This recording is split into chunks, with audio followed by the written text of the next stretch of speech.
I'm looking forward to under-19 boys to return our cup. Third time in Morocco now. The idea is we are performing. We have just defeated Tunisia today. Yesterday we defeated Cameroon, and the other day we defeated Sudan. So we have the capacity. Everybody knows in Africa, in the world, we are ninth in ranking, and under 19, and in the world we are ninth in ranking. So no, we can't joke with us in under 19 boys. So we're happy. We want to win. We want to get the cup again.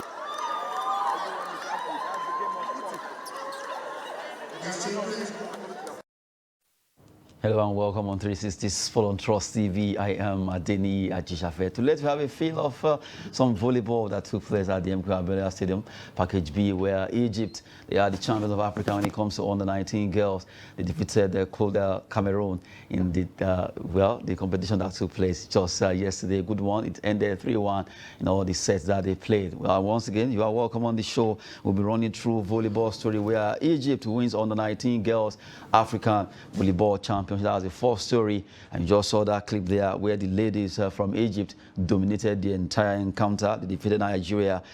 They also defeated Cameroon. Cameroon also beats Nigeria, so it means we lost 2 games. But after all the games we play, the ladies showed their class. They fought hard, even though it wasn't enough. For the men, the boys rather, the boys did well in Tunisia. They defeated Tunisia, Sudan, and right now they qualify for the second round of qualifiers. Talking about the under-19 boys and girls competition. Right, I have in the studio Wale Peters. Good to have you. Good morning, Adeni. It's a pleasure being here. And I have Ibrahim Yusuf too. Ibrahim, why you rub your hand? Are you scared of? Nice. No, I'm relishing something. Good one. Okay, right now, starting from that volleyball story. Well, even though we hosted the event for the ladies, only three nations participated: Nigeria, Egypt, and also Cameroon. We lost 2 games, but Egypt eventually they won it. They defeated the defending champion Cameroon in the encounter. Yeah, a good one for us, and also not a very good one for us. We should have been host and win, but when it comes to volleyball, we can't take it from the North Africa, not only Egypt. Even the boys also, if you watch their game against Tunisia, you will see that it's more of determination and dedication that made them to win the match. Not because they are special or we have the infrastructure or we really prepare them for this competition. So it's a very good one.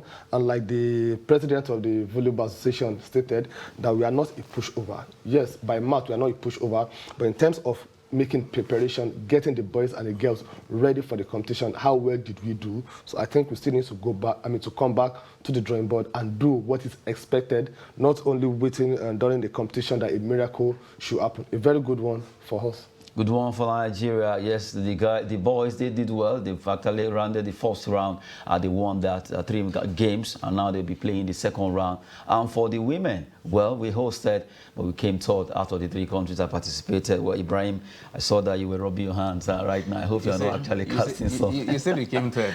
We came last. No, at least, we came 3 out of 3. At least. We were number 3 out of 3. But we got the trophy. Yeah, even though it's nice to look on the bright side of things, it's not really that. We hosted well, which is a good thing. That is something to look at.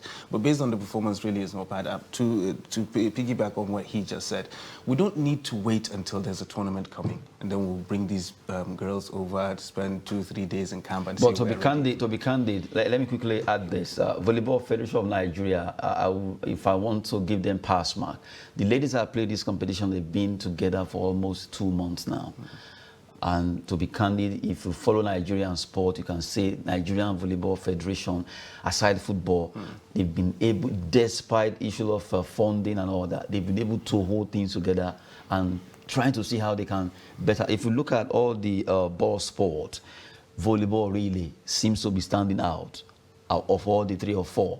And right now, for what the president, because while he was saying, somebody asked me a question that, what about, for example, well, they manage themselves, they run around just to get this event done, despite the fact that they're facing economic recession and all that, they were still able to hold the 3-nation tournament. Yeah, as I said, I mean, hosting the tournament was actually a very good thing. It was a fantastic achievement. We were able to actually do it, even though they were just 3 teams, so we just hosted 2 because we are here. But it's actually fantastic, and I think it's something that we should be proud of. Yeah, the performance of the girls, they showed great in some of the matches, but we didn't get the results that we wanted. And sometimes we say it doesn't really depend on the results mostly, but sometimes if you see a performance, if you see actually a performance that is out there, you see your people representing you going out there to put everything on the field and want to win the game, then it's a plus for you in that direction. But the result wasn't that fantastic. I hope they can build on it, you understand, and maybe the results will start coming, just like the boys are getting very good results now. Good one. Well, right now we're just talking about volleyball there. It went down just at the MK Abiola Stadium. And now let's talk about handball. Now we move to Sokoto State, where under 12 and under 15 handball competition tagged national and under 12, under 15 handball championship. And Sokoto Rima, they won all the 4 categories: under 12 boys, girls, under 15 boys and girls. Good one for them. They hosted and dominated, and they won all the competition. But right now, the good thing is that the under 12 and under 15 boys and girls, they have the opportunity to at least compete under this particular platform. Now, let's look at the individual awards quickly as we roll the list of individual award. Higher goal scorer under 12 girls, number 2, that's Amaka Ogbona of FCT with 24 goals. Higher goal scorer for under 12 boys, Abumuni Yao, who played for CNS FPS, that's 27 goals he scored. For under 15 girls, Monica Okpara, Sokoto Rima, 25 goals, outstanding performance from the 3 of them. And we look at best goalkeepers under 12 girls, number 1 goalkeeper, Franca Abutu of Sokoto Rima. For the boys under 12, Abdurrahman Isa, Sokoto Rima, and you have Damilola Debisi of Sokoto Rima. For the under 15 girls, under 15 boys, Musa Hassan Sokoto of Sokoto Rima rather. Most valuable players in the 4 categories, you have Faith Matthew from Ilorin. You have Shedrack Peter, that's from FCT, who won the under 12 most valuable player. And you have under 15 MVP, Monica Okpara, Sokoto Rima. And you quickly look at the fact that the way it went down among all the most valuable players for the under 15 now, Moses Chooks of Kebbi State winning the under 15 boys. Well, you look at this particular competition, you just have to say, well, for the handball now, under 12, under 15, catch them young. Yeah, catch them young, but what next after this? So that's the question we should be asking ourselves. They'll graduate to under 20, under 21. With what process do we have in place to do that? Goodness. So that's one good thing. One good thing and one bad thing that we have in this country. So we can catch them very young. We have the materials, we have the individuals with the individual skills and the potentials to make us proud. If they can do this in this country, let's now imagine if we have the facility, the infrastructure available for them. I'm sure after this competition, we're not going to hear about these boys and these girls again. It will be the end of it. It is when the competition is coming up, probably Olympic is coming up, that's when we'll now start thinking of who is going to represent us. We have people, like I said earlier on, the purpose of having a competition is not for you to go and win. Participate and get experience. Nothing stop Nigeria. No, we are not going to lose anything, because if you are taking the so-called professionals to compete in handball, in Olympic, are you going to win medal? No. But you can start building these young boys and girls to go get the experience, the exposure, and the confidence that they need to do what? To win medal for the country in the next 8-12 years. We can start planning it for now. So the question still boils down to, what are we going to do after this competition? Nothing. We'll forget about them. That's the truth. That needs to be looked into. That needs to be looked into. Talking about handball, there under 12, under 15 that took place in Sokoto State, hosted by Sokoto State government. Well, good one there in conjunction with Handball Federation of Nigeria. We just have to develop our sport and give this young lad and lasses the chance to compete in future. Let's go football now as we quickly look at some matches that we play. Italia Serie A and also Spanish La Liga. Before we talk about the UEFA Champions League, is back and it will be starting tonight. Let's look at Spanish La Liga rather. Matches are actually a match that was played. Valladolid 1-0 against Almeria. Well, maybe because Diego Mar is no longer there, decided to concede a lot of goals there. Well, good one for Valladolid. 1-0, they pipped Almeria. I just have to congratulate Real Valladolid. And if you go straight down to that's Italian Serie A, 3 matches were played. You have Monza against Atalanta. Good one for Ademola Lookman's team. Atalanta, they defeated Monza 2-0. Salernitana 2-2 against Empoli, and Torino 1-0 against Lecce as it went down in the Italian Serie A. Good one for those matches that was played. Well, I think I love the fact that Ademola Lookman, outstanding in this game. I actually saw the fact that he was really ready to show that, yes, moving to Italy, I know what is at stake here, and I want to improve on myself. Yeah, well, Ademola Lookman's talent has never been in doubt. He's always been a talented player, very quick, and I think he adapted to the Italian game quite quickly, because I think I saw 2 of his matches, and he did quite well. Atalanta were not really considered to be the Atalanta that we knew before coming into the season, but they seem to be proving doubters wrong, at least in the early stages, because they're top of the league now, you understand, with that win that they got last night. So I think Ademola Lookman is a very good move for him, and it will give him the kind of exposure, and he's getting games under his belt, and that is very good for any player. Good one there. Torino, Lecce, Ola Ino's team, at least getting this win against Lecce, a good one for that team. Yeah, Torino actually started the season quite well. Yeah, and I think it's a very good result for them as well. Lecce came up, and they're still not finding it easy in the Serie A right now, trying to find their feet, quite like Nottingham Forest. But still, they're trying to get there. So I think it's a very good one for Torino as well, just like you said, Ola Ino's team. Good one. Now, let's go to the big one. UEFA Champions League is back, and a lot of people can't wait. Let's quickly look at, we'll be looking at 4 of the fixtures, although we have 8 that will be coming up. But let's look at the first 4. Dinamo, Zagreb, Chelsea. That's a match that a lot of people want to see. What will be Chelsea be doing? Aubameyang, will he be debuting today? Will he be playing for Chelsea away in Croatia? Red Bull Salzburg, AC Milan, Celtic, the Scottish team against Real Madrid, defending champion. RB Leipzig against Shakhtar Donetsk. Well, from the way it is, Shakhtar Donetsk are actually playing away. They'll be playing against RB Leipzig. Now, let's look at the way to be going down, starting from Dinamo Zagreb, Chelsea.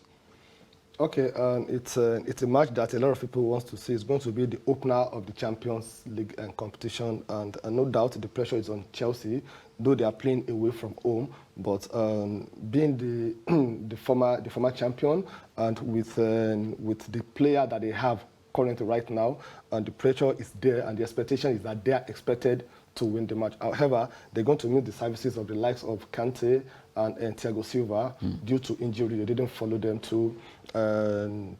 for the competition. They were dropped from the. But nevertheless, I think it's equal to the task. Sorry? They are equal to the task. They are more equal. They are more than equal to the task. Because if you look at what happened to them last season, where they lost to the Real Madrid in the quarterfinal, it's just about luck. Because the first match they lost 3-1, but when they got to Madrid, they really rose to the occasion. But unfortunately, they really lost it. And for this year Champions League, and I think anybody that wants to win the competition, it's not all about scoring goals or winning possession.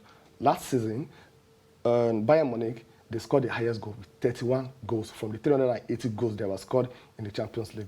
In terms of the possession, they had the best possession in the last Champions League competition. But what you need to do is how defensive minded are you? And that's one area that people are not looking at Real Madrid. When you're talking about the ball recovered last season, Real Madrid, they came first. Tackles, Real Madrid, they came first.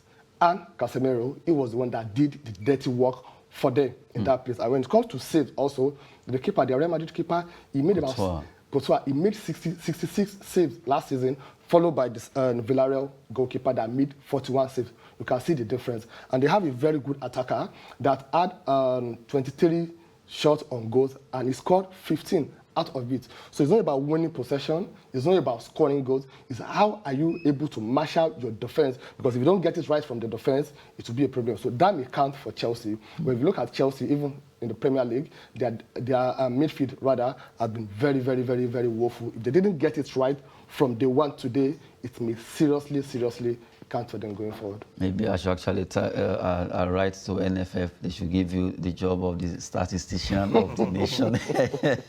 Good one there. A lot of analysis, giving numbers. It's always very good when you analyze and you're able to put it up with, back it up with some facts. Now, talking about Chelsea, we just have to leave Chelsea alone. Let's look at, we have 4 matches there that we're looking at in the UEFA Champions, even though 8 will be happening in this particular section now. Red Bull Salzburg against AC Milan.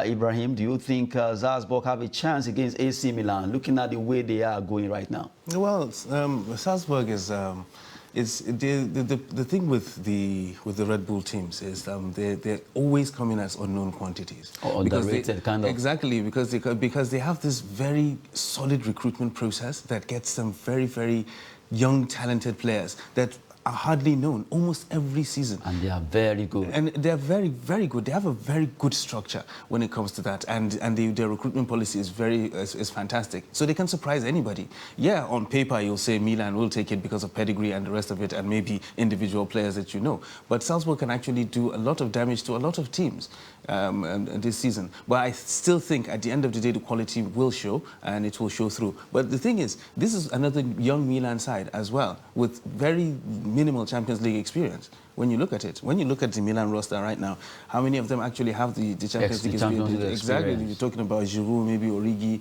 and a couple of them. Most of them, they played their first Champions League game last season, and they got dumped in the first round. So you see, there's really not much experience there, but I think due to the pedigree and the individual players that you actually have might come through. But I still think you shouldn't rule out Salzburg. Everybody, when they saw that the draws and they looked at that group and they were like Chelsea, Milan, Zagreb and Salzburg, everybody was like, oh, fine, it's going to be Chelsea, Milan at the end of the day because of the names. But a lot of things can actually happen because this is football, and it all remains to be seen. Well, we've been talking about that. You agree with this this particular one that between AC Milan and Salzburg? Yeah, definitely. I totally agree with him because when it comes to football, it's not about paperwork this time around. It's about what can you do during the field of play. That's the truth. If you're looking at it from the group stage, you said, oh, Chelsea, they've qualified, AC Milan, they've qualified. But that's not how it is. Especially the underdog, the underrated teams, they'll come in out there and they'll surprise a lot of people. Playing in Champions League, it's not easy. It's not everybody that have that opportunity to play in the Champions League. We have some teams that they claim they are one of the best in their domestic league, but for the past 4, 5, 6 years, they've been fighting very hard to make sure that they play in that. It's an opportunity to showcase the talent that you have as an individual. So it's like you are nobody, and you are now have the opportunity to show people that you are somebody. Definitely. And like he rightly said, the Salzburg, they have a very good recruitment. They see football as a business because what they do, every season, you have about 2 or 3 of their players that will come to limelight, and other clubs will come for them. We've seen that for the past 2 or 3 seasons. So definitely this season again, we're going to see the same thing. So based on that, the likes of Chelsea and the AC Milan, they shouldn't sleep. They should wake up. Be very careful. They should wake up and they should be very, very careful. They should be very careful. AC Milan, Chelsea, not to underrate Dinamo, Zagreb, and Red Bull Salzburg. Right now, let's go Celtic. We are going to Scotland against Real Madrid, defending champion. The Los Merengues, as they call them, they won it. In fact, they are right now the king of Champions League, but they'll be facing Celtic tonight. This game, their coach, Ancelotti, was saying, well, he's happy that people are underrating them. I don't know where, that should be a mind game. I don't know why we see people are underrating them. When I saw the chart, which club will win it, the chart actually ran almost to the end that Real Madrid could win it. Bayern and all, the Man City and... In fact, now he's saying, well, he's happy that they are underrating them. Who is underrating Real Madrid? Nobody should underrate them. Okay, it's a mind game. That's the truth. Nobody's underrating Real Madrid. In fact, they are the team to beat. If Celtic can just make a statement by winning or drawing their match today, then that means Real Madrid have a lot to do. And like I said earlier on, their midfield power bank, that's the combination of Casemiro and Milito. Casemiro is not there again. So now who's going to fit in to that position that he left? Because one good thing about Real Madrid is they know how to defend their ball, to recover the ball, to make the tackles, while Benzema is up there with Rodrigo for them to just lay the pass, and that's it. But will they be able to achieve that in Champions League this season? Let's see what happens. They've won it before. back-to-back. Do they want to do another back-to-back this season? Let's see how it goes. But it's going to be a very, very tough match. But from what Ancelotti said, he's just trying to take the pressure away from the players so that they can just go in there. And Celtic also, they have a very good fan base. That's the truth. You'll see tonight they have a very good fan base. The supporters will come out there cheering. Let's see what will happen. But the best Celtic can get tonight is a draw. Well, we're looking at it. Maybe Celtic will be able to hold their own against the Whites, Real Madrid. Well, RB Leipzig against Shakhtar Donetsk, another one. This is a match that, looking at what happened in Ukraine, the war and all that. But Shakhtar Donetsk, they'll be coming to play against Leipzig, and you also know how Leipzig, how good they are. This man on the screen, Nkunku, a fantastic player. But you just can't rate out Shakhtar because every year, every season, they are always there. Perennial players, but they are always playing like a bystander. They just participate in the first round. You don't see them anymore. Yeah, well, they come to the first round, they play a few good games, and then they go back to the Europa League. And exactly. And then they go back to the Europa League and they do some things again. But sometimes they do manage to go a little bit farther in the Europa League than the Champions League. But they're always there, just like you said. And one thing about the Champions League, it's a tournament that really favors pedigree. It really favors pedigree at the end of the day. Once you have that Champions League pedigree, you find out that you always come through. It's just like what happened to Real Madrid. There are seasons whereby domestically you'll find that they're struggling. They're struggling domestically, but when they get to the Champions League, they do the business because that's what it is. RB Leipzig, fantastic team. I have an amazing set of players there. You just talked about Nkunku. He had an amazing season last season. A lot of people thought he would move this season because there were lots of offers coming in for him. He decided to stay. So I think he's a difference maker and he can make a lot of difference. And them playing at home is also an advantage as well. And but you shouldn't rule out Shakhtar Donetsk. They have proven to be spoilers for some time. I mean, like they did damage to Inter Milan a couple of, and even Real Madrid as well. You understand? So you really shouldn't write them off at any game. Well, if there's any balanced game in all the ones that we've actually looked at, I think this is the one that is most balanced. Most balanced, yes. You can't really call it. Okay, before we go, let's just take a look at the fixture again, and then I want to pick the first four we talked about. Dinamo Zagreb, let's take it one word. Dinamo Zagreb, I expected a result. Okay, 3-1. In favor of Chelsea. Wow, okay. Ibrahim, Red Bull Salzburg made AC Milan. 2-0 Milan. 2-0 Milan. Yes. Real Madrid Celtic. Draw. Wow, 0-0 or 1-1? There'll be a goal. Okay, it has to be like 1-1. 1-1, 2-2. Wow, Real Madrid Celtic, Leipzig, Shakhtar Donetsk, as you said, the most balanced out of the four. Yes, I'll go for a 2-2. 2-2, yeah. Shakhtar, Leipzig. By the time you add all these goals together, well, it's always very easy to score these goals. And we just hope that let the best team win tonight. The remaining four will be looking at it in our subsequent edition. But right now, we have to go now. Ibrahim Yusuf, thank you very much. Always a pleasure. And I have the opportunity to have Wale Peters, the statistician of football, in the studio. It's my pleasure being here, and let me use the opportunity to congratulate Ibrahim that his team will be playing the Champions League this season. That's it. Which team is that? Good morning there. We have a nice time in the studio. 360 Sport on Trust TV with the gentleman in the studio here. I am Adeni Ajishafe. Sport is always business and fitness. Thanks for watching.